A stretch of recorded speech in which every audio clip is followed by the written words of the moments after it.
வணக்கம். All in one zone devotional சேனலுக்கு உங்களை அன்புடன் வரவேற்கிறேன். இன்னைக்கு நம்மளுடைய சேனலில் அதாவது கைலாயநாதர் சிவபெருமானை பற்றி அவர் பக்தருக்கு எப்படி உதவி செய்தார் அதை பற்றி முழு விவரமாக பார்க்கலாம். மேலும் கூப்பிடு தூரத்தில் கைலாயம் என்பதன் அர்த்தம் மற்றும் ஒரு சிறு கதையை பற்றி நம்ம விரிவாக பார்க்கலாம். அதற்கு முன்னால் நம்மளுடைய சேனலை தான் ஃபர்ஸ்ட் டைம் பார்க்குறவங்களா இருந்தாலும் சரி, சப்ஸ்கிரைப் பண்ணாமல் பார்க்குறவங்களா இருந்தாலும் சரி, நம்ம சேனலை சப்ஸ்கிரைப் பண்ணிக்கோங்க. கூடவே அந்த பெல் பட்டனை ப்ரெஸ் பண்ணிக்கோங்க. ஆல் என்கின்ற ஆப்ஷனையும் ப்ரெஸ் பண்ணிக்கோங்க. அப்போ தான் நான் போடுற வீடியோஸ் எல்லாம் உங்களுக்கு உடனுக்குடன் நோட்டிஃபிகேஷனில் தெரிய வரும். இந்த வீடியோவை முழுமையாக பாருங்கள், ஸ்கிப் பண்ணாமல் பாருங்கள். அப்போ தான் உங்களுக்கு டவுட்ஸ் இல்லாமல் புரிய வரும். அதாவது சிவபெருமான், அதாவது கைலாயநாதர் பக்தன் யார் கூப்பிட்டாலும் அவர் கூப்பிட்ட குரலுக்கு ஓடோடி வந்து உதவி செய்வார் என்பதன் அர்த்தமாகும். அதுவே தான் கூப்பிடு தூரத்தில் கைலாயம் என்பதன் பொருளாகும். இப்பொழுது நம்ம ஒரு சிறு கதையை பற்றி நாம் பார்க்கலாம்.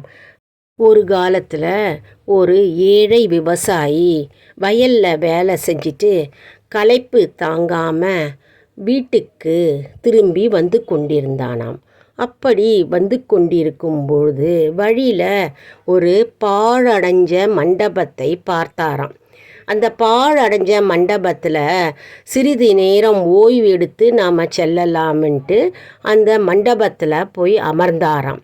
அப்படி அமரும் பொழுது அவன் மனதில் என்ன தோன்றியது என்றால், அதாவது அவன் ஏற்கனவே அந்த விவசாயி ஒவ்வொரு பிரதோஷம் அன்றும் விரதமிருந்து சிவபெருமானையே நினைத்து கொண்டிருப்பானாம்.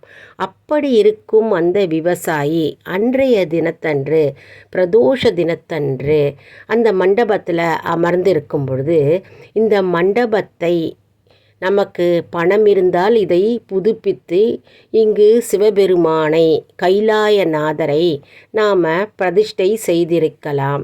ஆனால் நம்மக்கிட்ட பணம் இல்லை. நம்ம என்ன செய்வது?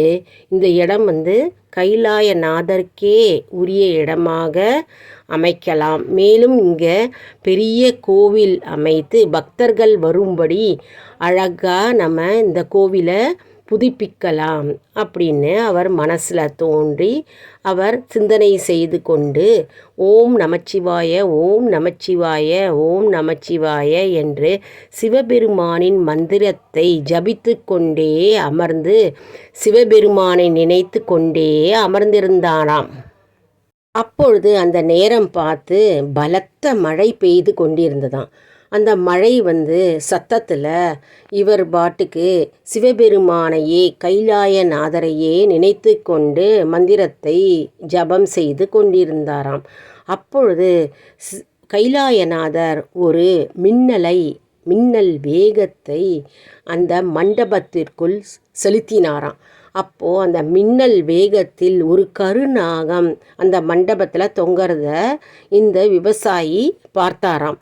பார்த்த உடனே கைலாயநாதா என்று அலறிக்கொண்டு பெரிய சத்தத்துடன் அந்த மண்டபத்திலேருந்து வெளியே வந்துட்டாராம். வெளியே வந்த ஒரு 5 நிமிடம்தான் இருக்கும். அந்த 5 நிமிடத்திற்குள் அந்த மண்டபத்தில் இடி விழுந்து அந்த மண்டபம் உடைந்ததாம். இந்த விவசாயி தப்பித்ததை நினைத்து, அதான் இது மயிரிழையில் தப்பித்தோம், அதாவது தலைக்கு வந்தது தலைப்பாயோடு போய்விட்டது அப்படின்னு சொல்லுவாங்க இல்லையா. நம்ம செய்த தர்மங்களே நம்மை காக்கும் அப்படின்னு முன்னோர்கள் சொல்வாங்க இல்லையா. அதுதான் இந்த இடத்துல நிற்கிறது. அதாவது இவருடைய வேண்டுதல்களை கைலாயநாதர் செவி கொடுத்து கேட்டு உடனே ஓடி வந்து தன்னுடைய பக்தனுக்கு நாம் அருள் புரிய வேண்டும் என்ற நோக்கத்துடன் ஒரு மின்னல் தாக்கி அந்த மண்டபம் உடனே அந்த இடியுடன் அந்த மண்டபம் கீழே விழுந்து இந்த பக்தன் அதாவது விவசாயியான பக்தன் வந்து அவரை காப்பாற்றினார் கைலாயநாதர் என்றே நம்ம சொல்லலாம். அதனால் அந்த பக்தனான விவசாயி வந்து கூப்பிட்ட தூரத்தில் கைலாயம் அப்படின்னு சொன்னாராம். அதாவது நம்ம வந்து பகவானையே நினைத்து கொண்டு சதா அவரையே நம்ம தியானித்து அவருடைய மந்திரத்தை நாம் ஜபித்து கொண்டு மேலும் வந்து நம்ம விரதம் இருந்து நாம் அவரை அனுஷ்டித்து அவரை கூப்பிடும்போது கண்டிப்பாக அந்த பக்தருக்கு எந்த ரூபத்திலாவது கைலாயநாதர் அருள் புரிவார் என்பதே இதனுடைய அர்த்தமாகும். அதிலிருந்து அந்த விவசாயி கூறியதால் அதிலிருந்து எல்லோரும் கூப்பிட்ட தூரத்தில் கைலாயம் என்றே வந்து சொல்கிறார்கள், அனைவரும் சொல்கிறார்கள். அதாவது பக்தன் கூப்பிட்ட குரலுக்கு ஓடோடி வந்து உதவி செய்வார். எந்த தெய்வமானாலும் சரி, கைலாய தெய்வம் மட்டும் இல்லாமல் எந்த தெய்வமானாலும் சரி வந்து கூப்பிட்ட தூரத்தில் வந்து உதவி செய்வார் தெய்வம் என்பதன் அர்த்தமாகும். மேலும் அந்த விவசாயி கைலாயம் அருகே உள்ளது என்று நினைத்து கொண்டிருந்தார். அதனால்தான் இது வந்து கூப்பிட்டு தூரத்தில் கைலாயம் என்று கூறப்படுகிறது. இதிலிருந்து நமக்கு என்ன தெரிகிறது? இந்த கதையிலிருந்து நம்ம என்ன கற்றுக்கிட்டோம்? அதாவது நாம் எந்த தெய்வத்தை நாம் நினைத்து கொண்டு நாம் மனதளவில் அவரை நினைத்து கொண்டு பக்தியுடனும் நம்பிக்கை வைக்கணுங்க. எப்போவுமே நம்பிக்கை இருக்கணும். நம்பிக்கையுடனும் பக்தியுடனும் நாம் அவரை நினைத்து தியானிக்கும் பொழுது அவர் நமக்கு உதவி செய்வார். எந்த ரூபத்திலாவது எப்படியாவது வந்து அவருடைய பக்தனை காப்பாற்றுவார் இல்லையா? அதனால் இந்த விவசாயி வந்து அவர் மேலே மின்னல் பட்டிருந்தா என்ன ஆயிருக்கும், அந்த இடி வந்து அவர் மேலே விழுந்திருந்தா என்ன ஆயிருக்கும் நினைத்து பாருங்கள். அந்த நிமிஷத்தில் அந்த மின்னல் வந்து அந்த இடி வந்ததுனால அந்த மின்னல் தாக்கியதுனால கருநாகம் அங்கே இருக்கிறது வந்து இவர் விவசாயிக்கு கண்ணில் தெரிஞ்சிருக்கு. அதனால் அந்த மண்டபத்திலிருந்து வெளியே ஓடி வந்து அவர் கைலாயநாதா அப்படின்னு அவர் குரல் கொடுத்து கோஷமிட்டாராம். அந்த குரலும் கோஷமும் கைலாயநாதருக்கு கேட்டுவிட்டது.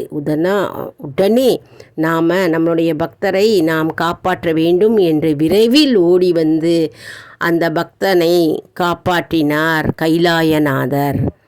என்ன அருமையான கதை பாருங்கள். நாம் எல்லோரும் இதை தான் நம்ம வந்து தெரிஞ்சுக்கணும்.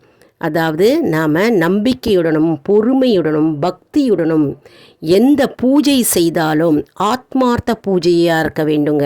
நம்ம என்ன பூஜை செய்தாலும் சரி நம்ம முழு மனதுடன் நம்ம பகவானை நினைத்து கொண்டு நம்ம செய்தால் நம்மை கண்டிப்பாக அவர் காப்பார், நம்மை ரட்சிப்பார்.